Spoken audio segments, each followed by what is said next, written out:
Assalamualaikum warahmatullahi wabarakatuh. Halo sahabat Islam semua. Kembali lagi di channel Dunia Islam. Seperti biasa, di channel ini kami akan menyajikan info dan pembelajaran yang menarik tentang dunia Islam. Jadi, jangan lupa untuk like, share dan subscribe channel ini untuk mendapatkan update terbaru seputar dunia Islam.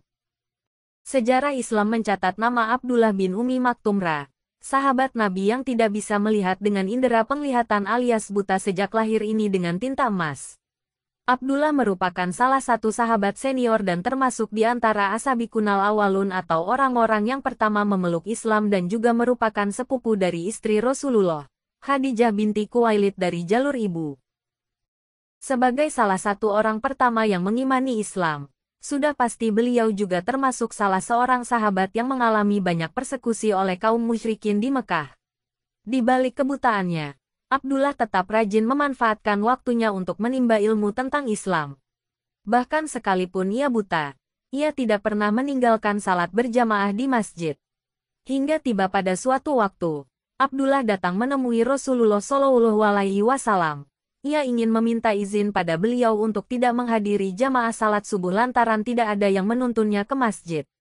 Wahai Rasulullah, bolehkah aku meminta keringanan untuk tidak mengikuti jamaah salat subuh? Tanyanya. Apakah engkau mendengar azan? Tanya Rasulullah balik. Ya. Jika begitu, tidak ada alasan bagimu untuk meninggalkan salat jamaah. Abdullah tidak berkomentar apapun. Ia menurut atas apa yang telah diperintahkan oleh Rasulullah. Bahkanlah berjanji dalam hati untuk istiqomah datang ke masjid untuk berjamaah salat subuh. Selang beberapa saat berjalan, Abdullah tersandung batu. Ia jatuh tersungkur dan kepalanya kena batu. Darah pun mengalir. Abdullah segera mengusapnya dan berjalan kembali. Rasa perih akibat luka bukanlah penghalang baginya untuk ikut salat berjamaah. Hai paman. Engkau hendak kemana? Tiba-tiba seseorang menyapanya. Aku hendak ke masjid. Jawab Abdullah. Maukah engkau aku antar paman?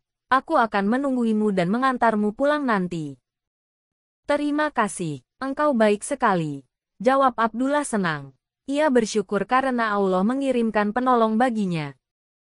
Ternyata, bukan hari itu saja orang itu menolong Abdullah. Setiap hari ia selalu datang untuk menuntun Abdullah menuju masjid. Ia menunggui Abdullah dengan sabar hingga selesai salat, lalu menuntunnya pulang. Abdullah sangat gembira karena ada seorang lelaki budiman yang bermurah hati menolongnya tanpa imbalan. Namun anehnya, laki-laki itu tidak pernah memberitahukan siapa namanya. Setiap kali Abdullah bertanya, ia selalu mengelak. Hingga pada suatu hari, Abdullah benar-benar ingin tahu siapakah laki-laki baik hati yang telah menolongnya. Siapakah namamu? Wahai Fulan, tanya Abdullah. Paman tidak perlu tahu namaku, jawabnya. Jika begitu, jangan menolongku lagi. Aku tidak mau ditolong oleh orang yang tidak aku ketahui namanya, kata Abdullah. Mendengar jawaban Abdullah, orang itu tampak bingung. Ia ingin menuntun Abdullah setiap hari.